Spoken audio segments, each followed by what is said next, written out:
welcome to the Monday, March 10th, 2014 Washougal City Council Workshop meeting. Rose, could you call the roll for us, please? Councilmember McDaniel. Here. Councilmember Plinsky. Here. Councilmember Greenlee. Here. Councilmember Shoemaker. Here. Councilmember Lindsay. Here. Councilmember Freeman. And Councilmember Boger. Thank you. We are at the point in the first part of the agenda for any members of the public that would like to address council. Jeff? Just a couple things real quick. And I reviewed one of these with the park board last Wednesday and with Dawn as well. But we're putting on we're sponsoring a new event to be held at the Port of Washougal Marina and possibly overflow into the Parkersville Park as well. I really need this. But it's a one-day event on August 23rd of this year, and it's focused to kind of celebrating as well as educating the communities about the heritage and the historical significance of that particular area, but overall Camas and Washougal. So we've got a lot of events that are going to be focused for family, fun things to do. We're going to have the tribes involved to come back and do some work with us. We're going to have some water activities, some boat building activities, possibly a wooden boat festival we're hoping to get. We weren't able to score the Lady Washington this year, but we got her for next year. We're going to have paddleboard demonstrations put on. And what it'll be is an opportunity to really, we're still rolling the schools in this too, but it's an educational experience for everybody. So for the, especially for the children, we're going to have a passport system so that if you go listen to Roger Wendlick talk about Lewis and Clark and their explorations and what they did when they stayed at the city of Washougal, which wasn't what it was called then, but you'd get a passport stamp to go to the next one. They get a little goodie at the end of that for attending, and hopefully get the schools to recognize those folks for doing that as well. In the evening, we'll be sponsoring a beer garden and concert. That will be a fundraiser for the Alzheimer's Association for the state of Washington, and also the MS Society for Oregon and Southwest Washington. And it's also going to be a homecoming of sorts because our headliner is going to be Jimmy Rogers, who grew up with Camas. It's the only one of us that actually escaped and made something of himself in the national scene. And then we'll have another band following that that's going to get people off their feet and a little bit excited. But I just want to give you the heads up, let you know we've had our first couple of meetings. We have another meeting this week, and we're going to start kind of solidifying some of what's going on there. So if anybody's got any questions? Yeah, August 23rd. When's it start? And then the second thing I want to talk about is, I approached the park boards on this too, is the ball fields, the George Schmidt Memorial Parks. Right now you got two and a yet to be built out there. And the entire complex is called the George Schmidt Memorial Parks, but we've got a plan to name each of the fields. Right now it says Field 1, Field 2, Field not there yet. And what we'd like to do is, the first one we'd like to name after or dedicate to Don Clough. And I know a lot of you don't have a clue who Don Clough was, but anybody that grew up here and played Little League or any youth sports knows Don because he was at every one of those events, helping coach kids as well as just being there. Even up till just 2 years ago, saw him up to the state basketball finals, and we weren't even in the finals. But that's how much he believed in that. And very dynamic man, and would like to have a chance to honor him. So I've kind of made the informal approach to the park board, and the next step will be coming back with some documents and a formal approach to make that happen. And there is precedence for that. We've got Arley Bates Park, which is down in Hathaway, named after one of our longtime park board members years ago, Bill Hamlick, former city council person out there in the Addy, I call it Addy Lakes, but Addy Street area. And of course, Dick Beaver Park down here by the police station and fire station. Before we built the new police station, that was actually a t-ball field in there. So there is some precedence to doing that. We're not removing Mr. Schmidt's name by any means. In fact, I'd like to see a bigger sign there, kind of recognizing the Schmidt's contribution to that, because they built those parks on their nickel. And Lost train of thought. That's it. Thanks, Jeff. Any other members of the public that would like to address council? Okay, that's your only opportunity. Hopefully, we'll have another one before we break for the between meetings. We do have a couple of presentations this evening. The first one on the Washington State Main Street program. We have Sarah Hansen here from Seattle, who is the program coordinator. Sarah did a presentation at 3 o'clock this afternoon to a number of folks who were over in the Civic Center, and she's going to do a kind of a shorter version of that for you this evening as well. Cool. All Welcome. right. Well, thank you, Mayor. Thank you all. It's very nice to be here. So I know that we're trying to keep this to 30 minutes. So I'm going to kind of speed through some parts of it, but please don't hesitate to stop me if you have any specific questions about Main Street. So I think. Excellent. Okay, good. So, so my name is Sarah Hansen, and I'm the state coordinator for the Main Street program. I'm based out of Seattle. I actually work for the Washington Trust for Historic Preservation. We are the statewide nonprofit advocacy group, and we're actually running this program on behalf of the state of Washington through a contract with the State Department of Archaeology and Historic Preservation, which is where Main Street lives now. It used to live in Department of Commerce, but it switched over in 2010, and that's when I came on. So, so I'm going to scoot through, through part of this. I'm not sure how familiar you are with Main Street. I know that there were some previous efforts here in the 90s, I think early 2000s. But basically, this program was started in the 1980s by the National Trust for Historic Preservation. And it is a really comprehensive approach to economic development. And really what, it's rooted in historic preservation, but really what it is it's a way to help you identify what your assets are here in the community, both your built assets, your historic buildings, your downtown, your cultural history, as well as recognizing your small businesses and your entrepreneurs, and really making that work for a vibrant downtown. So, so what I'd like to do is just really quickly go through the Main Street approach, just so you have an idea of what the program is about. So there's 4 areas that Main Street looks at: design, promotion, economic restructuring, and organization. And again, this is all through the lens of economic development. So I know you have the presentation printed out, so if in the sense of time, I'm just going to skip through some of this basic stuff. So, so organization, this is really, again, where you kind of have this structure of the organization, and you are talking about communication. So you're communicating not only about downtown Washougal and what a vibrant and great place it is and all the things that you can do here, you're also communicating about what the organization is about and what Main Street is and what its goals are. So these are just a few examples of some communication collateral that some of our communities have put together. Real quickly on the left is an ad that Ellensburg is now doing, and as a West Sider who lives with a lot of rain, I appreciate it. It says, "Warning, this may look odd, we call it the sky." So just capitalizing on their sunshine. And then, you know, just looking at the branding and marketing the communities are using, making sure that it's really displaying the quality and everything, and really kind of trying to capture the community there. Our Olympia Downtown Association has had a really good results working with Sunset Magazine on getting some pieces in there about their downtown. So all of those types of things. And then what I think probably the most important part of the organization, what organization does, is building partnerships and doing volunteer recruitment and management. This is really a grassroots effort and kind of a self-help program. So it's really about getting the community together, building those partnerships between the city, the chamber, the port, the EDC, all of those stakeholders, everyone who really has a stake in downtown.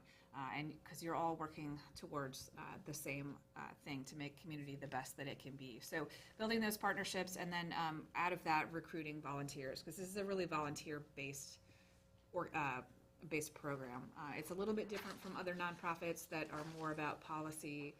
This is really board members and committee members are in the trenches working for Main Street. So So that's organization. Promotion, Main Street has a reputation in a lot of communities for being this party planning organization, because promotions is one of the most visible things that you do. But there's a couple different types of promotion that Main Street works on. The first is image promotion, and that is really what I see as education. That's getting people, making sure that they're aware of all the things that they can do downtown, how they can use it, how they can get here, what the businesses and services are that are here. So making it clear that this is a really vibrant area, and once they're here, they can stay and take advantage of all that downtown has to offer. So some of our communities do events that are really family-friendly oriented in Ellensburg. Olympia does a really clever Shop Locally campaign, and this was their promotion for the month of May. So support mom and pop businesses. It was a Mother's Day promotion. It's clever. Port Townsend does a really cool family portrait event every year where they invite the whole community down to a different location every year and take a big family portrait and promote the community, the downtown that way. It's really fun. Of course, retail promotions. This is getting people inside the businesses spending money. And there's a couple different ways that you can do that. Just a few examples here. Girls' Night Out is a big event that a lot of our communities do. This picture is from Olympia, but Gig Harbor just did one I think a month and a half ago. And if any of you are familiar with Gig Harbor's downtown, it's pretty small. It's kind of long and skinny. But they, in just a few hours, the businesses that participated in that netted over $40,000. So really, really big event for them. Cash Mob is another thing that they do. A lot of our communities do coupon books. Again, just resources and tools that businesses can take advantage of to get people in their doors and spending money. And then the last type of promotion is really the big special events. So these are festivals, things that are more holiday oriented. A lot of our communities do a downtown trick or treat, or do something for Valentine's Day, Christmas, those types of things. Feast Walla Walla is a really great example. They take advantage of the culinary and wine assets that they have and do a big downtown tasting, both food and wine. And then this event on the right was in Bainbridge Island. It was a community dinner that was promoted just through social media, and they were expecting about 100 people, and 500 people showed up to celebrate the local community. So pretty cool. So that's promotion. And then design, and this is really where you're dealing with all things physical that you can see and touch in downtown. So first and foremost, obviously architecture and preservation issues, dealing with the existing buildings, doing any storefront improvements, trying to make the buildings as accessible and bright and clean as you possibly can. Looking at any infill, making sure that that is compatible with existing buildings. And then I know that you guys have design guidelines as part of your comprehensive plan, so that's really great that is in place. And this example that I use is from Chelan. The picture on the left is the building after a fire, just a couple of months after it had gone through a complete restoration. They managed to save most of the facade, but you can see that they actually rebuilt it in a way that was respectful of the historic character of the original building, but it still fits in really nicely with the rest of what's happening in downtown Chelan. So along with that, again, the storefront improvements and rehabilitations, a lot of property owners are hesitant to do some of this work because they think, oh my God, it's going to be so expensive. But you can do a lot of things really easily. And this example is actually from Vancouver. So on the left is the building, is the before. On the right's the after. This is a women's consignment boutique, and their sales were not as good as they wanted them to be. They felt like they had really good merchandising inside the store, but outside people weren't. It just wasn't. They weren't attracting any attention. So just a quick paint job, switch out the awnings, and their sales have gone through the roof since then. So really simple changes, again, that can make a big difference downtown. Another thing that you're looking at is signage.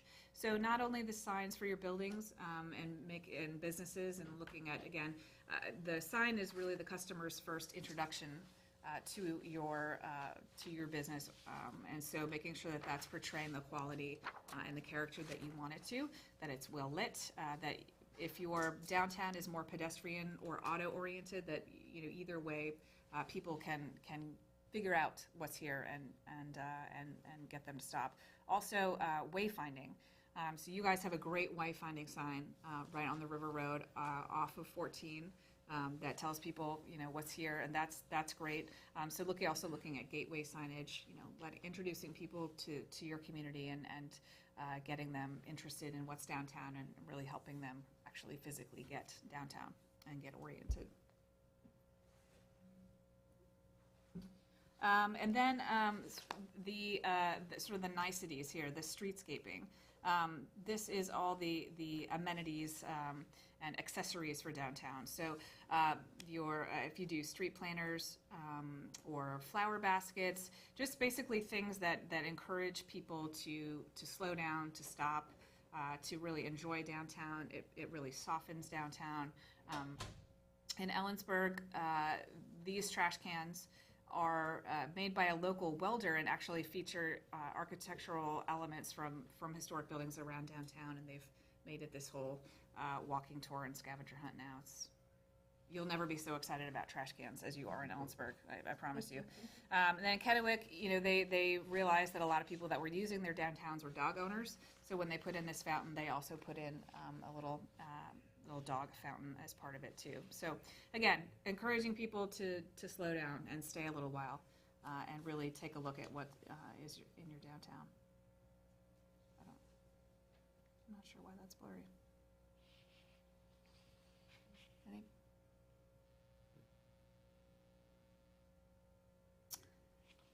Isn't technology exciting? So this blurry slide is our introduction to the fourth point, which is economic restructuring. And it's a term that I actually don't like, because I think the word restructuring implies that something is inherently wrong that you have to fix, which is certainly not the case. Basically, this whole this fourth point here is about understanding your market. So understanding who's downtown now, the businesses that exist, who's using them, and how people are using downtown, and if people are going elsewhere to shop or for services, where are they going and what are they going there for? And is that something that you can either, that's a niche you can fill by either helping an existing business expand or recruiting a new business to fill that gap?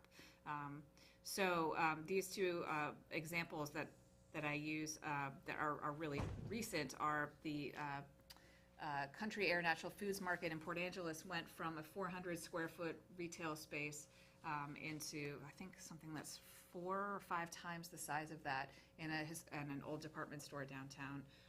Really, really great success story of business expansion.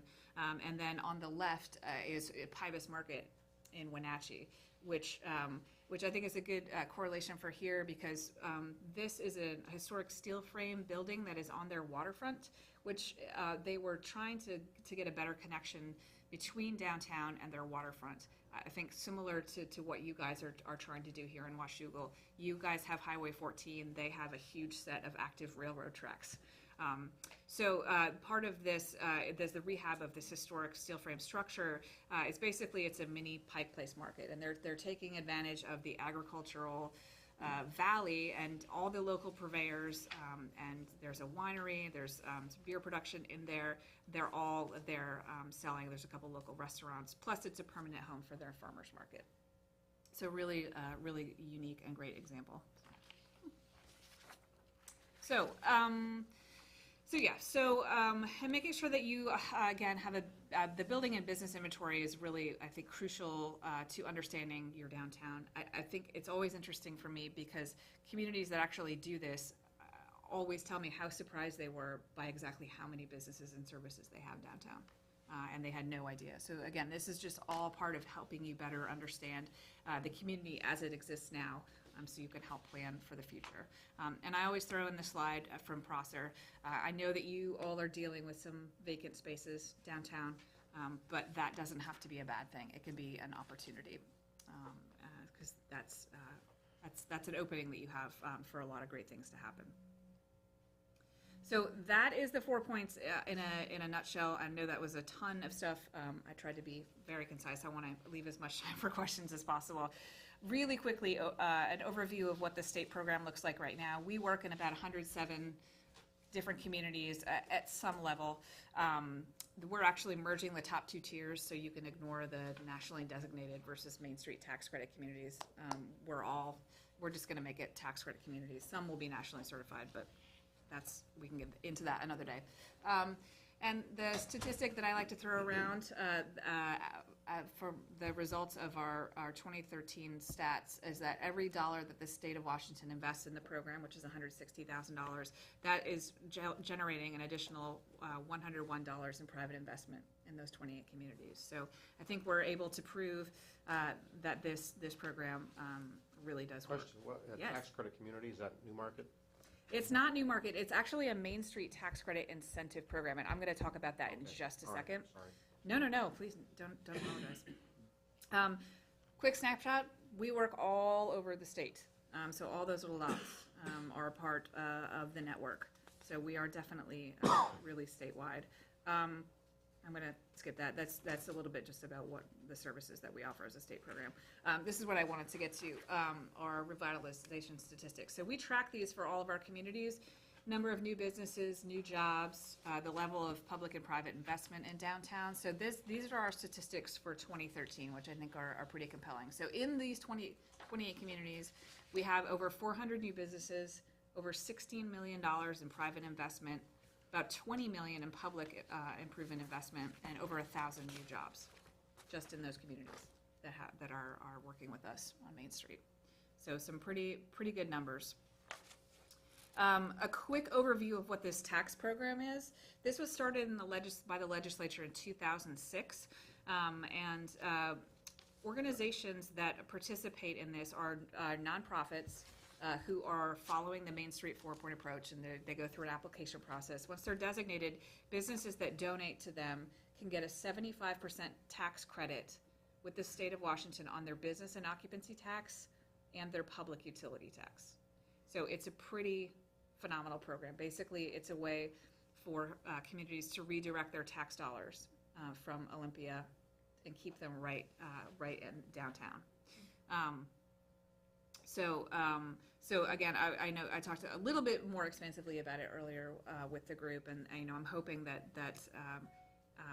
we can get Washougal to the point where they've got an independent nonprofit that can participate at this level, because it's a pretty great program. We're very lucky to have it.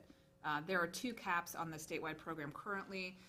Each participating community can receive about $133,000 in donations, and the state program is capped at $1.5 million in tax credits issued. So you can see over the life of the program that this year we were up to close to $2 million in private donations that were made in those 28 communities to help support revitalization efforts.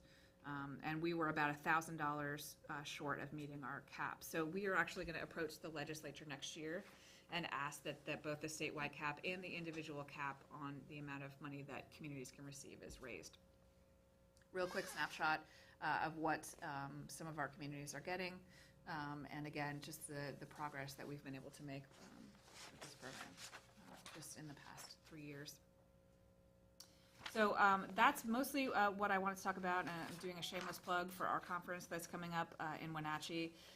It's going to be really fantastic. We're going to be talking about Main Street, revitalization, economic development, historic preservation, all things that we know and love. So that is my super abbreviated spiel.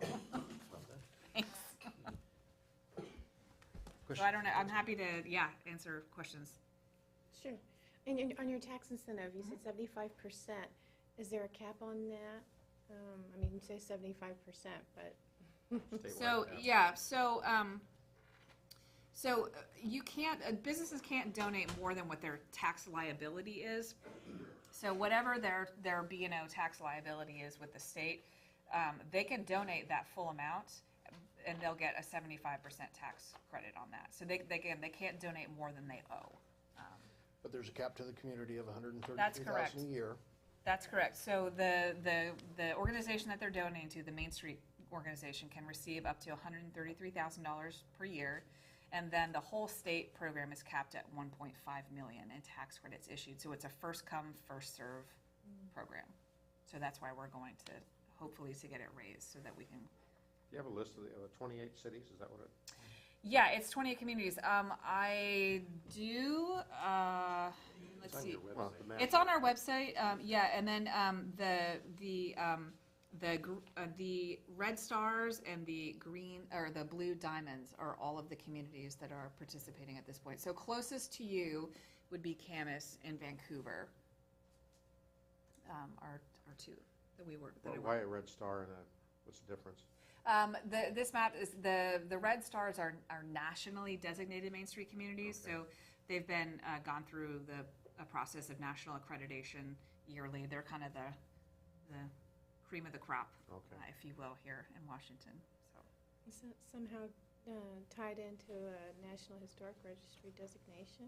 it is not. No, that's a totally separate program. That program is actually run through the Department of the Interior.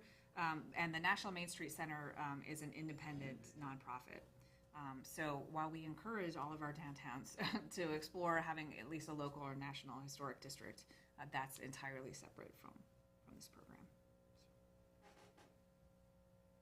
What are the benefits of getting a national designation? You are able to market and brand yourself as a Main Street community. That's a trademark brand. It also opens you up nationally to some benefits, and we're actually revising some our statewide tier program here, so that nationally designated programs, you have an incentive to get to that level. That level also requires at least one full-time staff member. So there are some programs that we're working with now that just simply aren't eligible to be, because they just don't have staff. So Other questions? yeah. And I think the public meeting, I think, went really well. There's a lot of energy for this year, and it's been really great. This is my first time in Washougal, and I've had an excellent day. Not only because I have found a kindred spirit in David as a fellow Red Sox fan, but That's too bad. that's what the mayor said. I get no love for that. I know, until the I Main know. Street program I'm here for you, comes. man. I just wanted to provide some context and background, just as a reminder for the council, that one of the reasons why we asked Sarah to come was a question that we posed to you at the retreat initially, the appropriation that you made of $18,000 to pick one or more initiatives under the strategic plan to try to, we're doing a lot of different things on the strategic plan, but that was a focused investment that you wanted to make, and wanted some options on how that investment would be made. And we proposed several different options for you, one of which was to be a facilitator or a catalyst around economic development, and specifically around economic development, the strategy and the strategic plan around a vital downtown. And so one of the best ways to get that going is to try to catalyze potentially this tax credit program to incentivize investment right here, and to look at the success that there's been with that. Now, it's an effort, and it takes some undertaking to do that. It really is a grassroots type of program. There are some individuals who are demonstrating a lot of energy right now, and so the question would be, and there were other options that we presented to you regarding the 18,000. So today it was education and information about this particular option for your investment, and soon we'll come back on the other ones, and then look to your guidance on how you would like to invest. But potentially all or part of that appropriation of $18,000 could be leveraged to helping to kickstart this effort and to bring some support to the volunteers that are stepping forward. And I know it's important for the city to be a partner in whatever capacity that we are going to help out, but some initial financial support can produce some fruit. I don't know if you have any comments about what that might do if we were to make such an The investment? Well, yeah, it sort of depends on exactly where, you want to direct your investment. Most of our communities who have funding relationships with their municipalities tend to want that money to be spent in a more project-oriented way.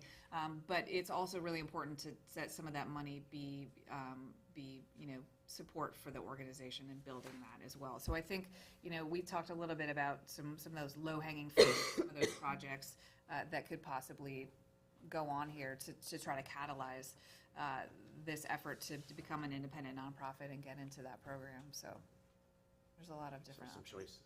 Yes. So that's kind of the context for the presentation and this information. So there's a couple other things that we'll share with you very soon, not tonight, and then loop back and get your decision on how you'd like us to invest that for the community. So, Sarah, there are some things that are in the downtown that you've seen that are already in the good category. Yeah, absolutely. We've got a plaza, we You're do flower baskets. we've Yeah, got signage. the infrastructure downtown and the signage that you've got up now is really great. You're sort of already quite a few steps ahead of a lot of the communities that I work with. I think there's clearly been a really high and impressive level of private investment that's happening here. You've got some really great retail, restaurant. I mean, you've got Amnesia, which is outstanding beer. So I think that again, you are already further down the road than a lot of other communities who are starting up a Main Street program. You've already made the financial commitment. Your private sector has already made that financial commitment. This is a way to solidify that and structure it so that you've got an organization and a group of people who are making sure that this is moving forward and supporting the businesses and sort of being accountable to make all of those things happen. So yeah, I was really impressive. I've had a lot of fun today. It's been good. And you haven't been to Amnesia yet? No, I know. Well, I've had their beer, but I haven't been there yet. No. Dave? Is this effort an outgrowth of the Growth Management Act? It is not. I think it can tie in certainly with that. This Main Street started back in the 1980s and actually has been. This is Washington Main Street's 30th anniversary year, 2014. So we've been doing this for a long time. But I think there are some things that that make sense that are complementary with the Growth Management Act, and I think that your urban district boundary that you've already defined and your comprehensive plan where you've defined downtown, all of that makes sense and layers in nicely, I think, with Main Street. Thank you. You're welcome. Other questions, comments? Sarah, thank you. Oh, thank you guys for letting me. Thank you for taking the time to be here today. It's my pleasure. Thank you for letting me speak with you tonight. Thank you. Sure, thanks. Okay, thanks. Good to see you. Okay, our second presentation, we've got Paul Dennis here from SWEDA, Eric as well. Why don't you come on up?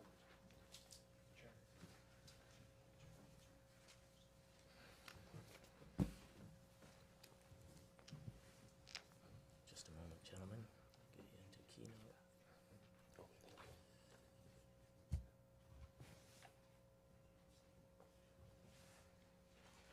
It's pretty slick. Uh-oh, missing fonts.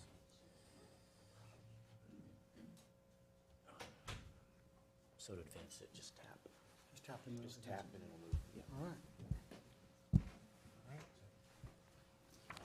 Welcome. Thank you. With me tonight is Eric Hovey. As you remember, last year he completed our annual report for our 3 partners. This year again, we engaged Eric's firm to update our annual report.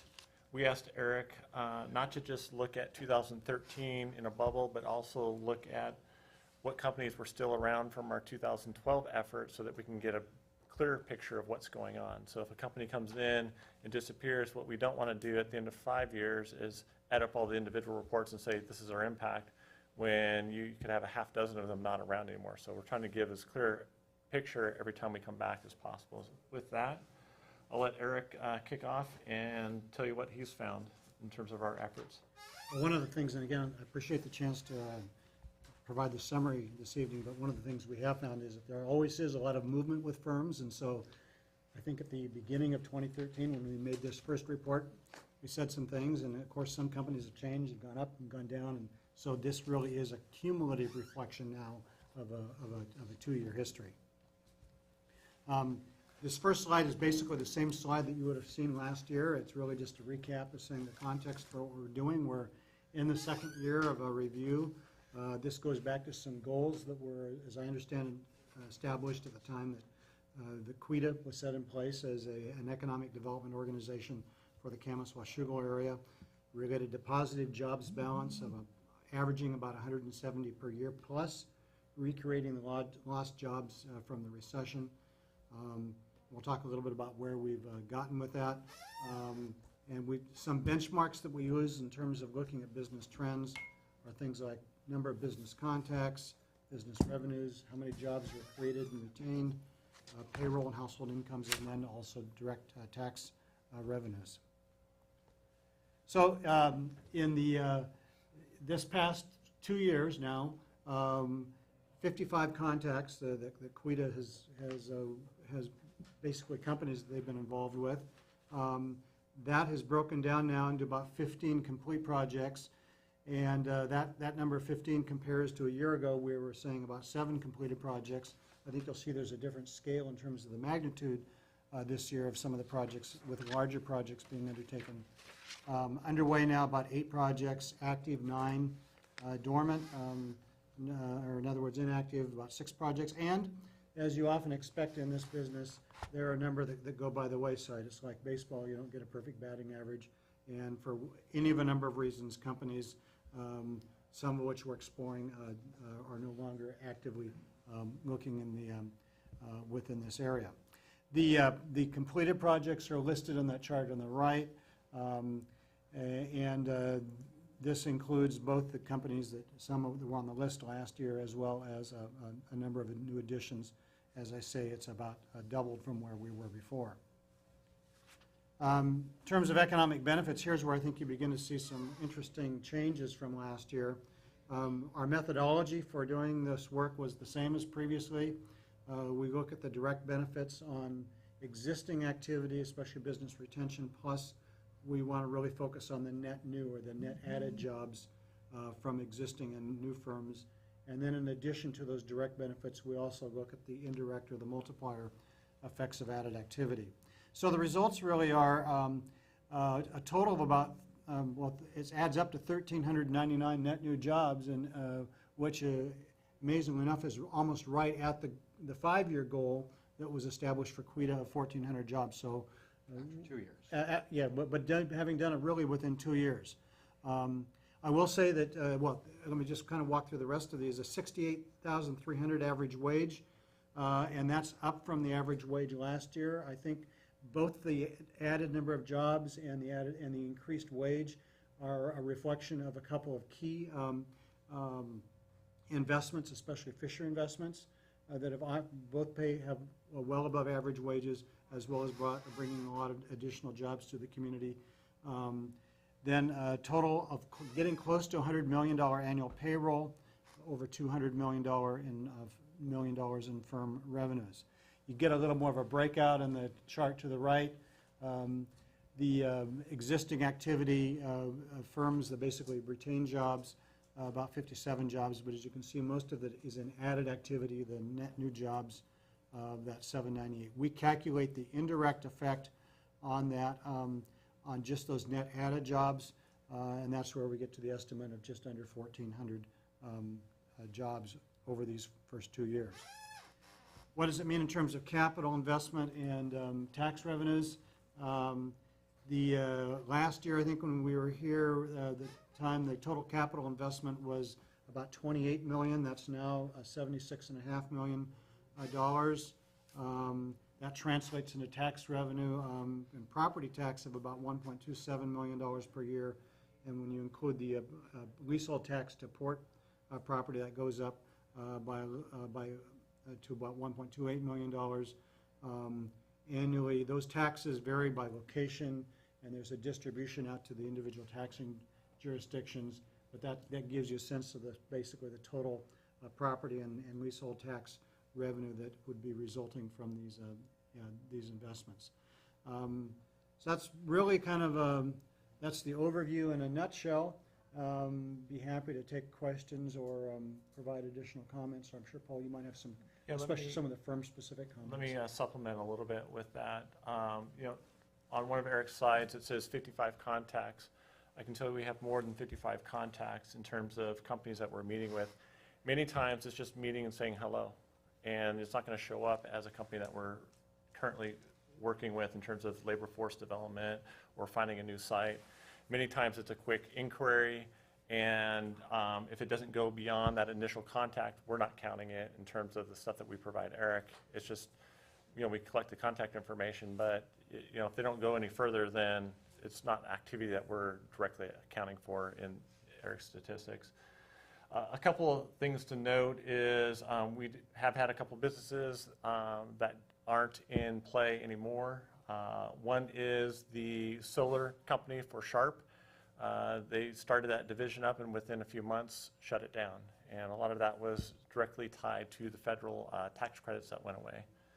The other one was our Sapphire plant. We were very hopeful there. The machines are still there, but the company is not producing Sapphire. So the building is for sale. They are looking at lease. We have thrown some tenants towards that facility. So far, nothing has come out of any of those discussions, but it is a facility that we still do market. The other thing is there's a company called ICD. It was out of Salmon Creek.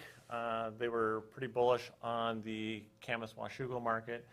Eventually, they ended up in Richfield, and that was primarily due to proximity to the current labor force. So there was not much that we could do about trying to transport that facility over here and grow because they wanted to stay close to their current workforce. That said, we do have about 4 active projects for Washougal. One is from Portland, and of all the Southwest Washington communities that are competing for it, Washougal is in the best position in terms of cost and proximity to their existing facility. So we're still hopeful with them.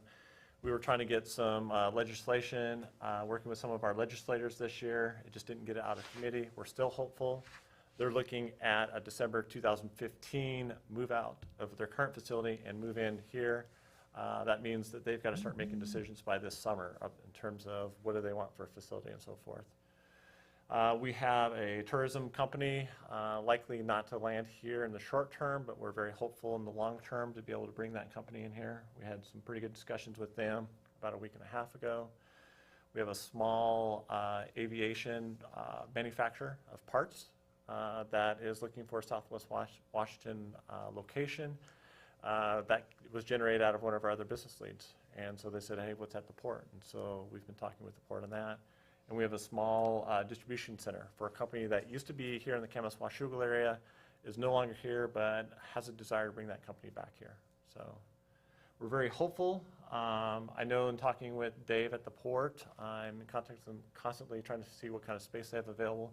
They're 100% leased up. Foods and Seasons is well underway, and they already have a tenant for the building that they're buying there. So our biggest problem right now is trying to find space for a lot of these companies that need 2,500 to 10,000 square feet.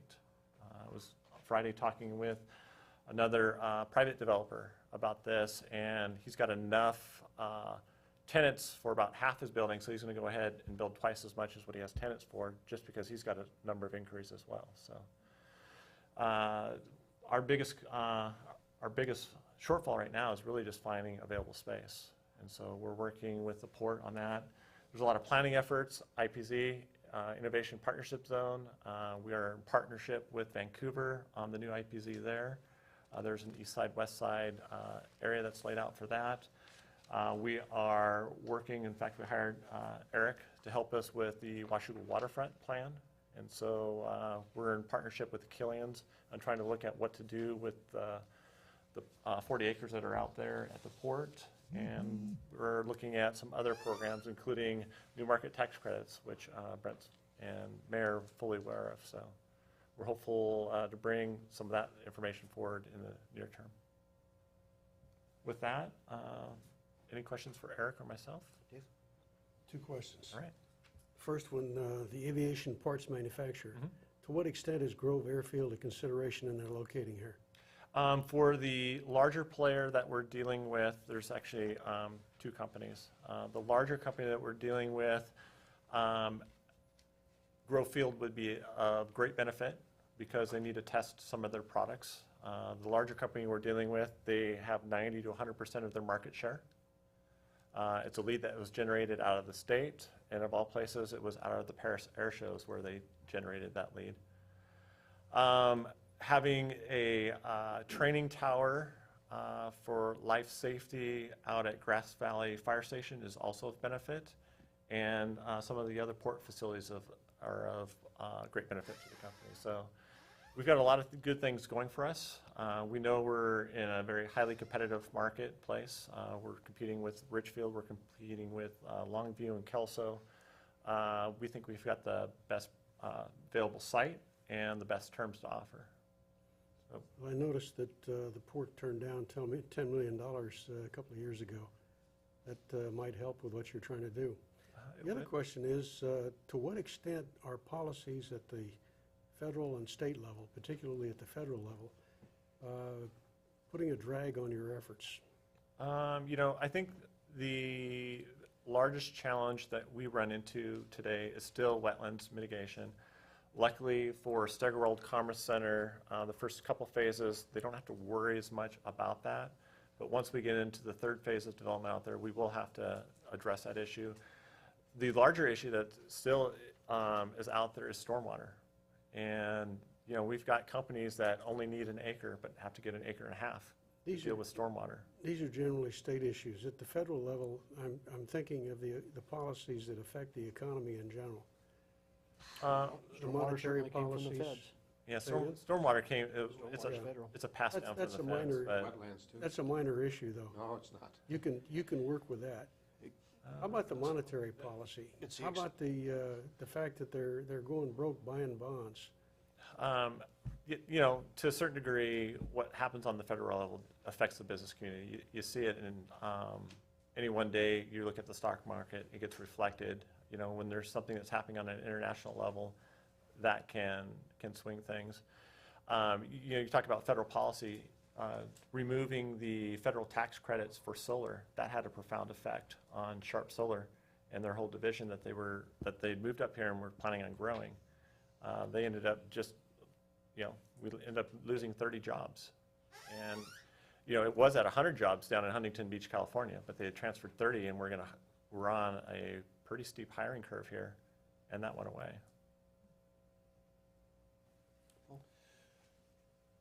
You've been a mayor I have. and a council member. For better or for worse, I have. Is there anything that we're not doing that we should be doing as a council? There's all kinds of things that you can do. I mean, you can make the job as full-time as you want. One of the things I think, there was a previous presentation on the Main Street program in downtown Washougal, and there's a lot of good infrastructure that's already here in place. How do you capitalize on that? It's probably one of the questions that you ask yourselves on a routine basis. At some point, having a housing strategy, because part of having a vibrant downtown is having neighborhoods that are close-knit. So you have that critical mass or rooftops that are in close proximity to those shops that want to locate down here. At some point, trying to get a handle on that. Obviously, West Hickey owns quite a bit of property down here. You've got the Bishops through Pendleton Woolly Mills. Between the two of them own quite a bit. I think there's great opportunity. I think, the waterfront, some may disagree, some may agree. I think that offers some good opportunity, and the connectedness of that and how that can complement downtown Washougal, I think would be of great benefit. Because in my mind, from my years of experience in economic development, Eric can correct me, many times waterfront development is much different than what you would see in a downtown. And that's one reason why we decided as an organization to take up, what do we do with Washougal waterfront? Everybody's got their idea, so let's figure out what's going to be supported by the marketplace. The numbers, Eric, you put up there, that was for both Camas and Washougal combined. Yes, it's for both combined. Do you have a breakout between? I don't have a breakout readily with me. I know we've got that in the firm-specific detail, and we can provide that to you. Be interested in seeing that.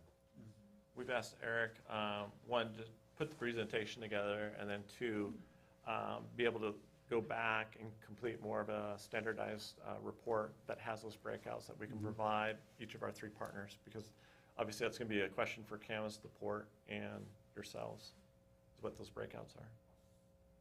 Could you answer a question? I'm not sure of the answer to this question, but the port district covers areas outside of the city, the 2 cities. It does. So I just wasn't sure about And that. then with Camas, West Camas in particular, all the way over to about the middle of the Wafer Tech building, that is the Port of Vancouver. It makes it very interesting if you're an assessor trying to assess 2 port districts. I see you struggling to improve your methodology. That's great. Would you share with me via email what you've done, how you've redefined categories, the types of data you're collecting, and how you compute some of these things? Yeah, I think we can describe that certainly on an overall basis. I don't know if it was so much changing methodology as it was going back and looking at where individual companies are at today versus where they were a year ago. So their hiring plans may have changed up or down. So I think what we've mainly tried to do is to adjust for where they're at today compared to where they were a year ago. And I think that's great. Yeah. I'd like to see how you do it. Yeah, I think we can provide that. Paul? Refresh my memory, the QUITA zone of interest is the urban growth boundary for Camas plus Washougal plus the port of Camas Washougal. Correct. And there are parts of that port district that are outside of the 2 urban growth boundaries. Right. And there are parts of the urban growth boundaries that are outside of the port district. Correct. So we just take the larger area. So it makes it very challenging for us to describe our geographic area. Exactly. That's why we just say Camas Washougal. Concentric circles. Exactly. Other questions for Paul or Eric, either one? We appreciate the opportunity to present this to you this evening. Yes, thank you. Thank you both for being here.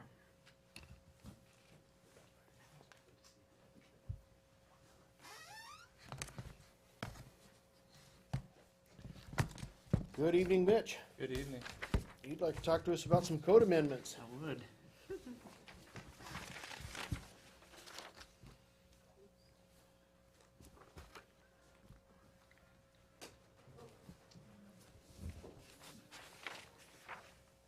Actually known as miscellaneous code amendments round 2.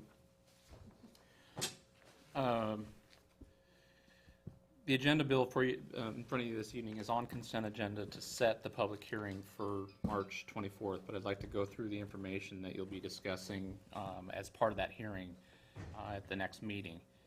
There are 10 proposed amendments in front of you. They do add new language related to public uses, which I'm going to get into a little more detail.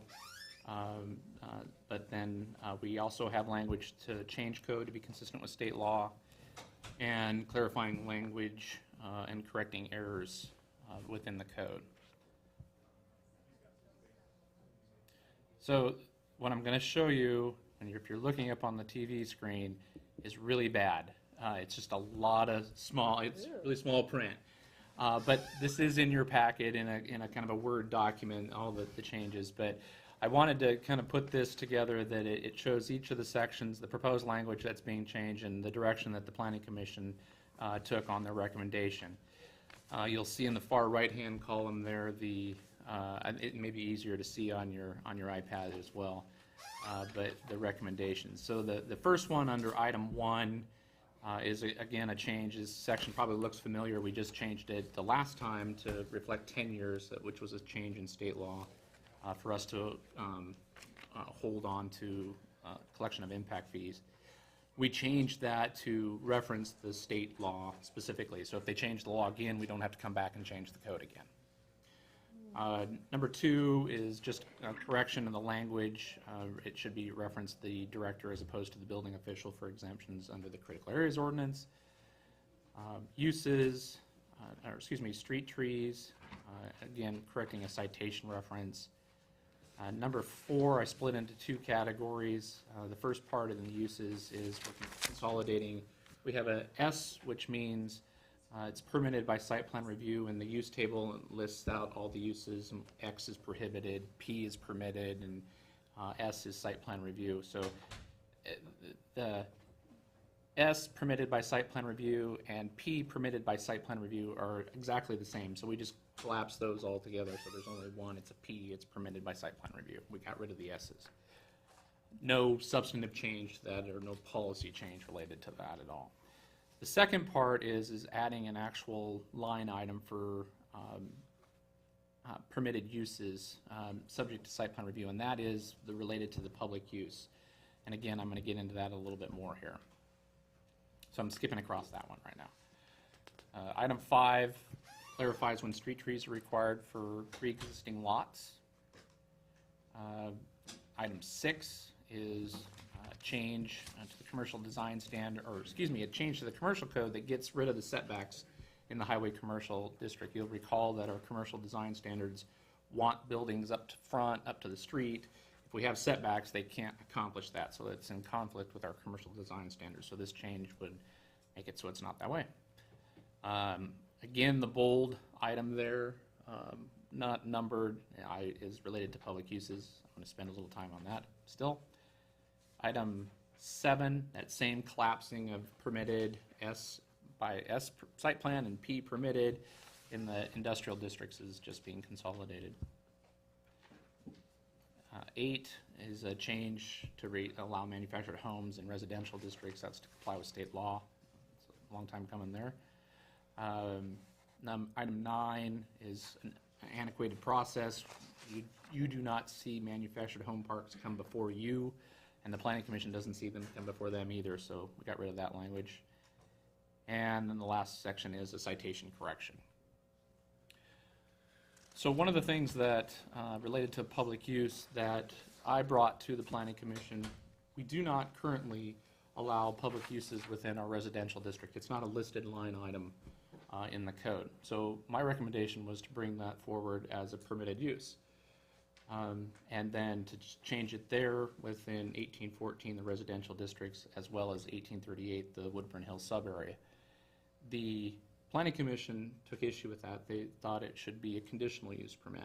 And we had some discussion around what uses are allowed within public use. So I have the definition for you. It means any building, structure, or use owned and or operated by the federal government, state of Washington, Clark County, City of Washougal, or other city, or any authority, agency, board, or commission of the above governments, which is necessary to serve a public purpose, such as, but not limited to, the following: government administration, buildings, police and fire stations, public health facilities, hospitals, parks, community centers, water and sanitary sewage storage, intake, collection, treatment, and pumping facilities. So a very broad use. They were not comfortable, especially with the idea that you could have a jail right next to you, and that should be a conditional use.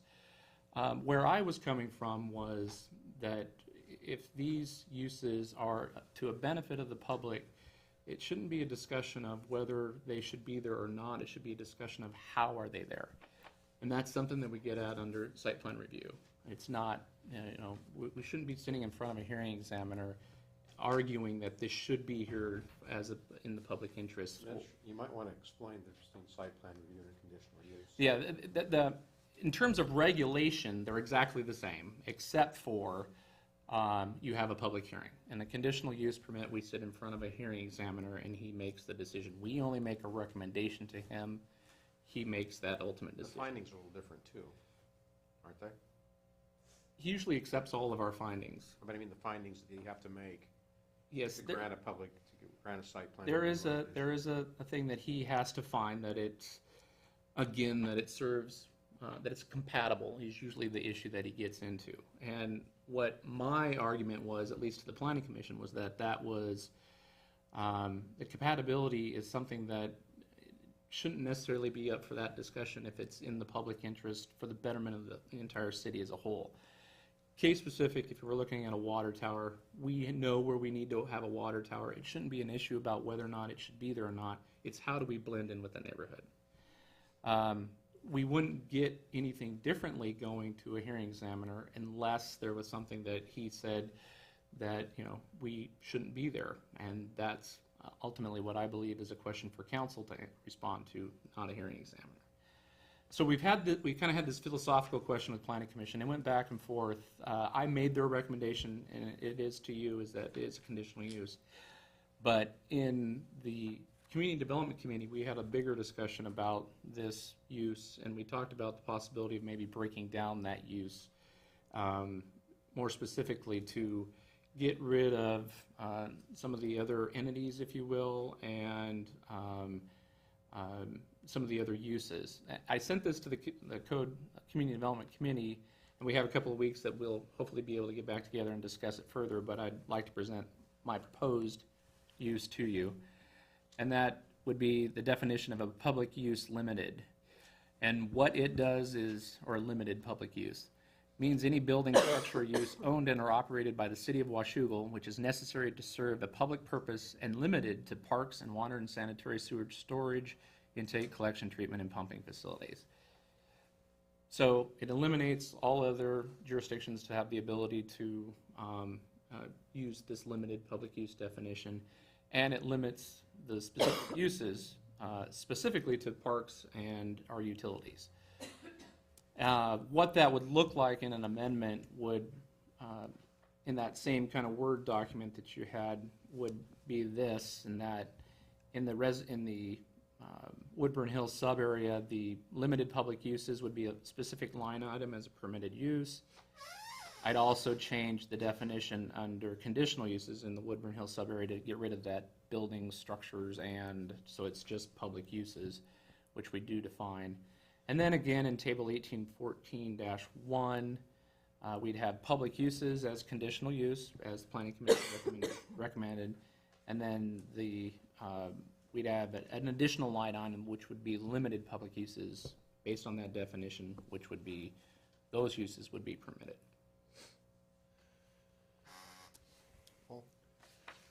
Can we really tell the federal government, no, you can't build here? Not really, but we could go through a process of conditional use permit, and the examiner could look at that. So it doesn't preclude them from asking that question. It's just a matter of process, and I guess that's the thing. Occasionally there are executive orders out there where the president has directed agencies to comply with local zoning. When you have something like that. Well, the issue on the table is BPA. There's no executive order on that. My understanding is that BPA puts their lines and their towers where they choose to, and that if they wanted, for example, to put it through the middle of Camas City Hall, they could do so with eminent domain. Is that... Well, this doesn't preclude you from utilizing eminent domain. You could do that. What this is strictly looking at is from a zoning perspective of if someone comes and asks us about that, right now the definition of public use would say, yes, they could do that. We allow that. But the code doesn't say that within the residential districts. It's silent on it. The water tower that we did up on the really tall one in Mount Norway, that was done when it was in the county. So this wasn't an issue for us at the time. Actually, the two water towers that are off of 32nd were done when it was in the county. So we've never had this situation come up from a utility standpoint until now. What was the county's review process, do you know? Site plan review. Yep. So my recommended action is to set a public hearing for March 24th, 2014. Through approval of consent agenda. Again, I'd like to, I know I just gave this to the Community Development Committee, I'd like to, before we have the hearing, to meet with them again and discuss it further, and if there's any more comments, then they could share that with you, but that is my leaning would be to bring that back to you at the hearing on the 24th. I had another couple of questions on page 2 of Exhibit A, daycare centers. In R1 7.5, it's a conditional use, but in R1.5, it's prohibited? I don't understand.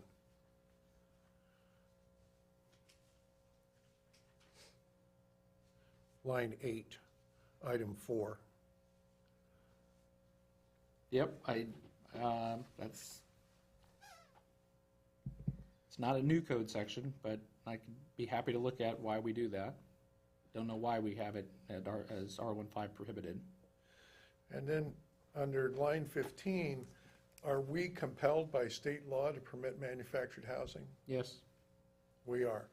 since 2004, I Okay. believe, yes.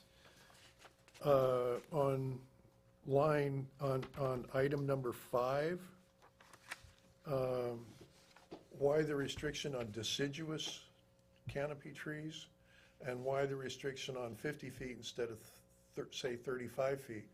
For example, ornamental cherry or plum aren't going to qualify as 50-foot trees.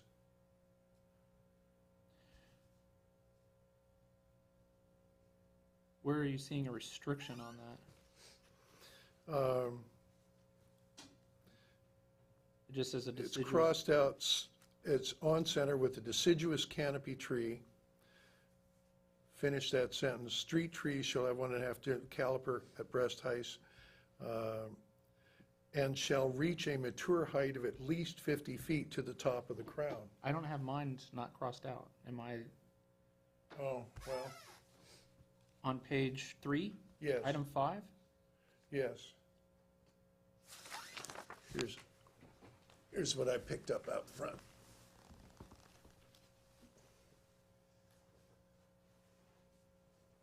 Yeah, decision, that's not crossed out. So it's existing language. Yeah, that's existing language, and it's still there. Oh, okay, It's well, not, that's not crossed out. The, I guess what I'm doing then is questioning the existing language. yeah,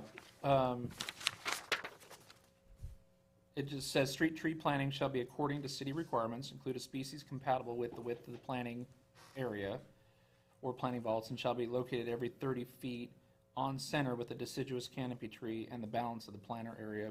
I see what you're saying. So why are we just saying deciduous? Not only why just deciduous, but by saying a 50-foot minimum height at full maturity, you've eliminated a whole lot of what I think of as the beautiful street trees in Washougal, namely all of the plum and cherry. Yeah, and you've actually hit on probably a bigger issue that we have, and I think that, which it deals with the height of that tree. I don't know of a 50-foot street tree that we have around here. But that's something else. That's a bigger conversation that the Planning Commission has, and we've been talking about whether or Okay. not that's appropriate or not. And then on item 7,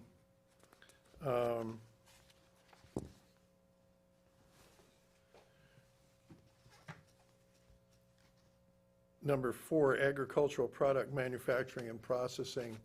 I was just thinking that the foods processor down in the port is a pretty good neighbor, and it's not obvious to me why it would be prohibited in light industrial. I don't know. We don't have any light industrial right now. Well, we have one little strip, which is basically our well field. Everything else we have is heavy industrial.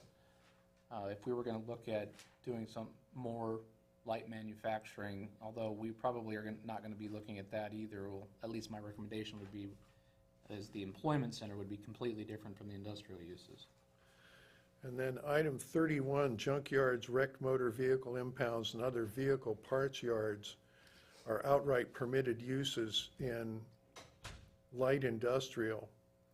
And that strikes me as a little odd as I think about what goes on in a automobile recycling yard and all of the noise associated with that.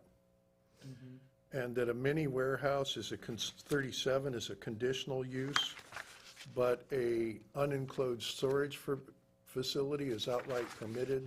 That's line 49. Okay. And similarly, recycling plant and processing facilities, outright permitted use in light industrial, if they're recycling car bodies, I would claim that's heavy industrial.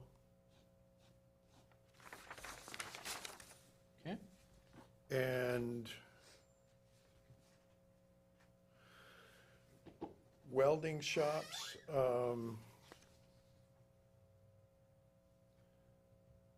with permit, that, I'm fine with that, never mind. That's site plan review 52, that's okay. So I just had, as I read that table, those were things that kind of popped out at me. I can take them back, we can look at all of the uses under one fell swoop with the planning commission Thank you. and bring something back.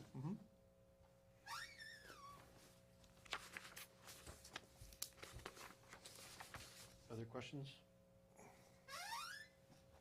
Comments for Mitch? Just one question, is there going to be a planning commission meeting before the 24th? We have one tomorrow night, Oh, but it's not on these. oh, This is already done. okay. It's been through them, yeah. Comment for Mitch. Thank you. I saw you struggling with this the other day. This was covered with books and references and paper here and there. He was working through all of them. I'm glad you do it so I don't have to. No problem. So Mitch, the setting of the hearing is on tonight's. It's on consent tonight's agenda. consent agenda, yes. Okay, thank you. Final item that we've got for you on the agenda before the break is a consideration for some amendment to the use of beer and wine in the Civic Center. I know basically the event that is bringing this about is the Meals on Wheels dinner that is April 4th. And we've been trying to find a way to allow them to have some appropriate service of beer and wine during that event to help build that event. But as it is, it comes back to actually an ordinance that we can't have any alcohol in that building. So there is the reason that we brought forward to you, which I have in front of you this evening.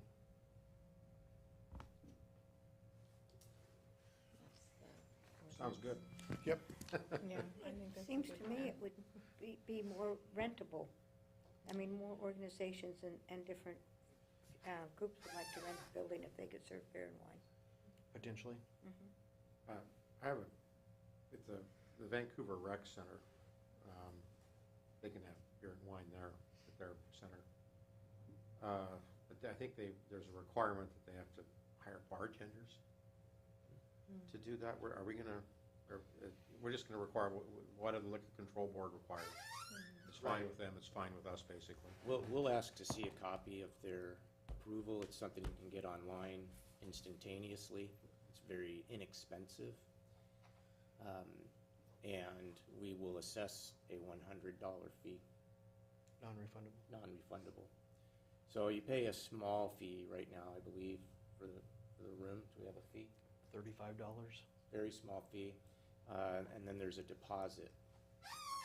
Most of the time, we really like to get the deposit back, but it's there for a purpose. This is modeled after some other communities that they just noticed over time that the potential for issues when there's alcohol served, and so they collect a fee just to cover any additional cleanup or whatever might be necessary. So the proposed change to the code will allow beer and/or wine, provided that they comply with the state law, and then administratively we'll ask for proof of that, and you would be imposing a $100 additional fee if they choose to do that. Has our attorney looked at this over for any liability exposure? I don't know about that specific question, but Don is the author of this language. Yeah, he authored this, but I don't know about that specific issue. There shouldn't be, but just check it out. What was the issue? The Well, liability, you know, liability, is that what you said? yeah, I mean, if someone has too much and they get a car accident, I doubt that we're have exposure, but. Right. We're not a restaurant or a tavern or. Right, even their exposure is limited. But, Right. Jennifer? I know that there are laws that are very strict about allowing minors into a space where beer and wine are being served. So I just don't know if that is something we need to include or if that's covered with the Washington Liquor Control Board. I don't know, but I'll find out. And do we need to put something in here? I noticed that we have, the renter will be responsible to see that their guests do not bring their own liquor to the premises, but do we need to have something also that says that they're not to take liquor out or to with them off the premises from the event? I don't know if that's necessary. I think it's legal to take wine if you cork the bottle. And it's certainly legal to take growlers for beer, given an appropriate license. So. I think we just, at this point, we just need to comply with the Liquor Control Board unless we want to be more restrictive than they are. As far as minors go, I don't think the fact that you serve beer and wine requires closure of the event to minors. It's just you can't serve minors. Yeah, some of the special event stuff gets into the entertainment that's there and that type of stuff, and when it crosses the line of being something that's family-friendly and something that's more adult entertainment, and the primary purpose is drinking alcohol, then they draw a line there. Yes, good question. We definitely don't want them leaving it. We also don't want to get into, I don't think we want to get into something where if they've, like for their dinner and auction, if they've got wine packages, that type of stuff, and people buy them, we definitely want them to take their wine with them that Oh, they bought. definitely. What I was getting at is, something that's been opened. As opposed to something they've purchased in a package or a basket or. Taking the party outside. Yeah. And down the street. Yeah. And around the corner. Yeah. Understood. I mean, in New Orleans, you walk around, you got, there's no open container laws. Right. You're walking around. Right. We have. Drink your hurricanes and. Right. We have restrictions on what you can do and walk around with in town that I think would be applicable on the streets, but on our premises, I'll look into that a little bit more, and this will be back, just workshop here tonight. It's not on the agenda for anything. At the next meeting, the idea would be to have this ready for your approval, and it would be effective in time for the event in early April. I'll send an email out if I with the results of that research, and if it seems to be satisfactory based on what we've been chatting about. If we find that we need to add some language on our own because our other ordinances or something isn't tight enough, then you would see that in the packet for next time. We'll tighten it up if we need to. I would suggest changing not bring their own liquor to no BYOB. It would be understandable. Yeah, it has a comment, everybody know what we meant.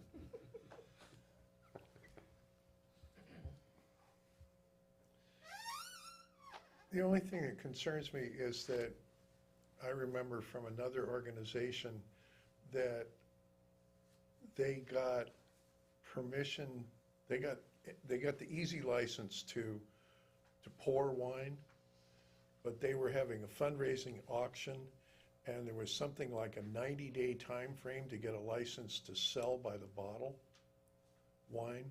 Maybe it was 30 days. So it's worth checking to make sure that we don't need to take action on this immediamente to let them qualify.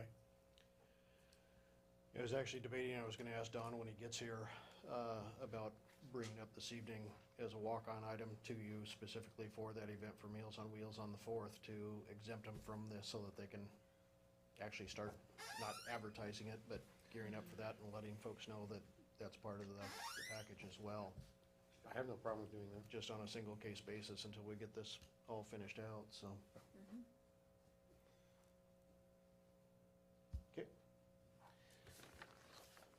We are now at that point in the agenda. If there are any other members of the public that would like to address council. I remember the third thing I want to talk about. Has the city ever given consideration to forming CERT teams? And what CERT is Community Emergency Response Teams. They would be available for everything from neighborhood first aid to some logistical responsibilities in the event that we had a catastrophic event or any other thing. I mean, anything from school shootings to, I think the last time we actually had something that was a big threat to the city of Washougal was the floods in 1996 when the dike was compromised, and our system at that time consisted of the police driving around the neighborhoods with their loudspeakers on advising people to evacuate. I know I've had a lot of community members that have asked for help with that, putting something together, and this was back in December of 2012 when we had the Newton school shootings and followed by a series of other events that your CERT teams would do everything from providing response to also providing facilities and help in taking care of people that are affected by that. So there is a request to start something like that up. And I don't see the police chief or fire chief here, but is that where we'd start? Good question. I don't know of any efforts along those lines that I've ever heard of. I don't recall the chief speaking about that. I'm familiar with the program, but Yeah. I don't know. I can find out. I worked with quite a few groups as a business representative in the city of Vancouver for that, and they got a pretty active set of teams that were actually focused to specific neighborhoods, such as the Fruit Valley Neighborhood Association. That was one of the first ones we worked with because it was in proximity to our business. So I think there's a need there. It's not a pressing, dire need, but it'd be similar to what we started up when I was with the City of Portland Emergency Management Group, too. So, food for thought. We have an emergency response plan, which is governed under the national, I forgot what NIM stands for, but it's National Incident Management System. Right, Incident Command System. Would this be an adjunct or a subordinate piece to that? It would actually be an enhancement to that, yeah. The ICS and the UCS systems are mandated by both the fire codes as well as Homeland Security and FEMA. So it's a fairly, no, it's not fairly, it's a very good organizational system is really what it is. But this would be, you know, there's kind of considered to be 3 zones within an ICS. Well, the 4th zone would be your community members that could help the people that are actually your hazmat responders, your fire responders, your SWAT teams, things like that. Yeah, I've looked at the incident command system plans that we have, and I was rather impressed. Yeah, we started putting that together back, I was on the council back in the early 90s, or excuse me, the early 2000s when we started putting that together, so Yeah. it works. Anyone else from the public that would like to address council? Well, if Jeff will leave us a moment. Oh, go ahead. I'm Ron Danielson from Washougal Mobile Home Park, Gibbons Creek down here. I'm one of the owners, and I just wanted to bring this to your attention where I've been talking with Trevor on the sewer rate, and the second page there shows what your rate sheet is.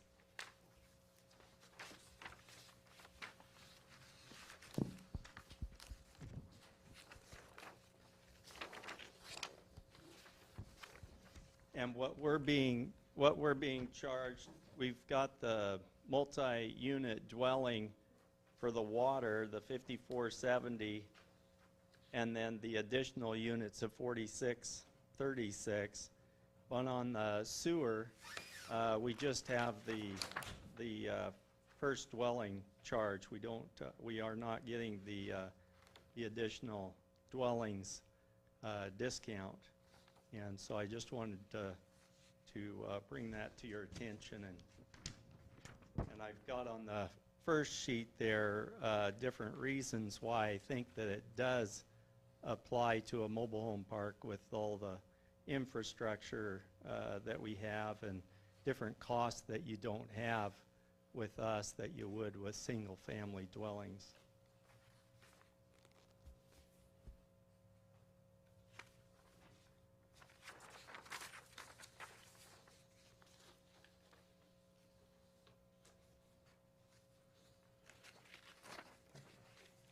So currently, we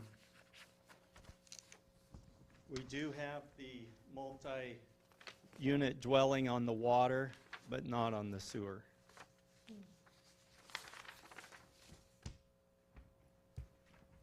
And we do have, a lot of costs for, on the water, for, if we're going to go ahead.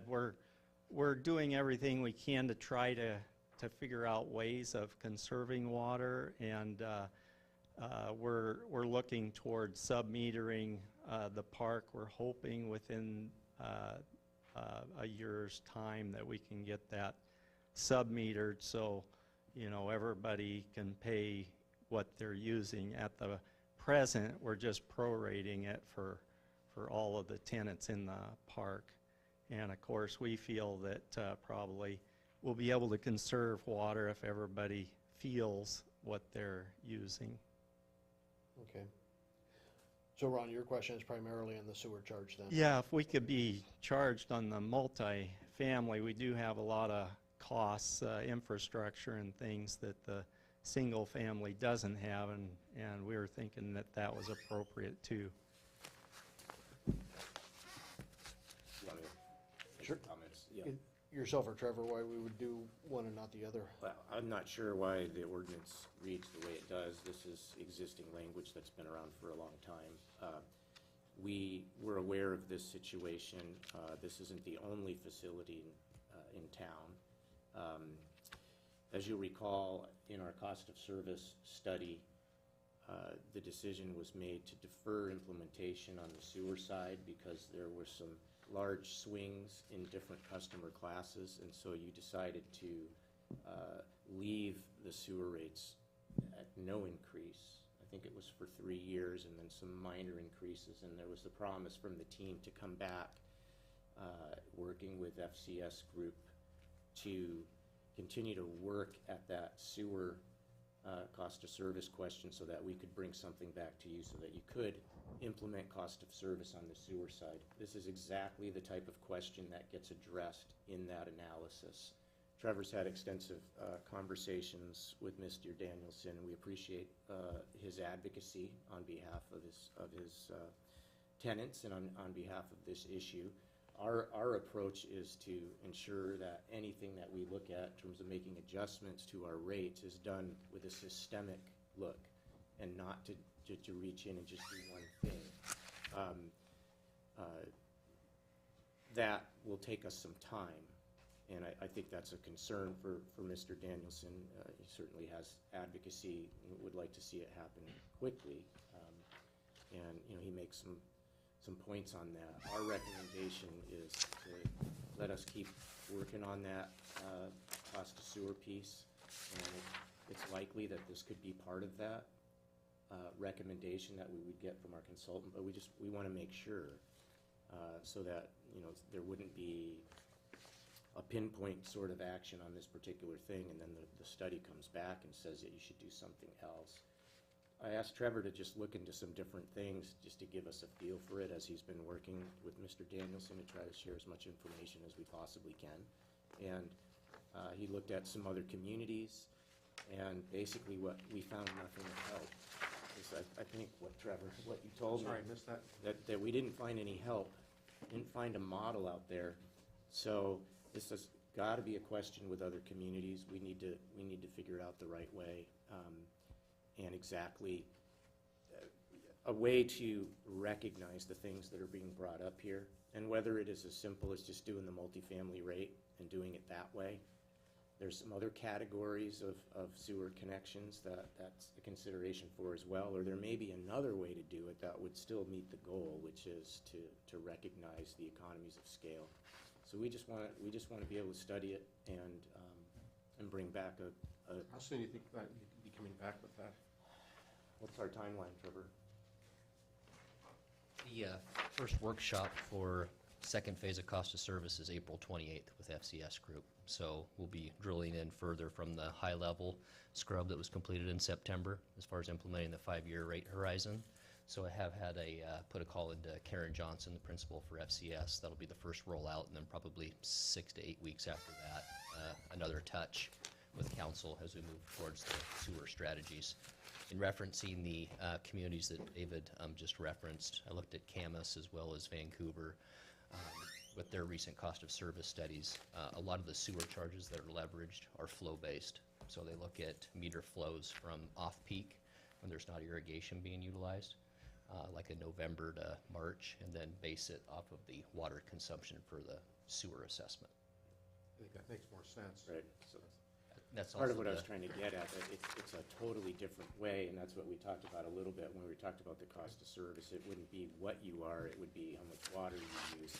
So it would be a totally different way of making the charge. I would agree that that pinning, taking this and doing a pinprick on it is not a good idea at this point. If we're having we're going to be seeing a study in 2 or 3 months, an updated thing, and now, maybe to help accommodate Mr. Danielson, we might want to consider retroactive adjustments after we get the study back. But as far as doing it now, I don't think it's a good idea. I agree with you. Trevor had sent me the study and the 2013 September 23 study, and going through it, I didn't see anything related to the expenses that the larger, like multifamily like us, do incur for the water. We do get a little bit of a break on that. I don't know, from looking at it, it doesn't look like as much as what we're faced with as we're going to go ahead and need to put meters in and all that. We've had a contractor give us a price that it'd be about over a 5-year period, it would be about $13 per space per month over that period of time to go ahead and put in a meter system, and then it's like $9 a month for the billing and reading service. And so we're looking at all of the options that we can, how, if we do it ourselves, how much can we get that price down. But, single family housing, you guys take care of the meters. You guys take care of replacing the water valves and all that kind of stuff. In our multifamily, the park takes care of those costs, and so we're going to have quite a big hit that we need to take here real soon for metering it. But I think that the time has come that really have to do that to put the responsibility where it needs to be on each individual to manage their own water to the best they can. Thank you. Thank you, Ron. Trevor, is that mic live? Yes. Yes? Yes. Yes. I'm sorry, I've got to go. I've got another appointment I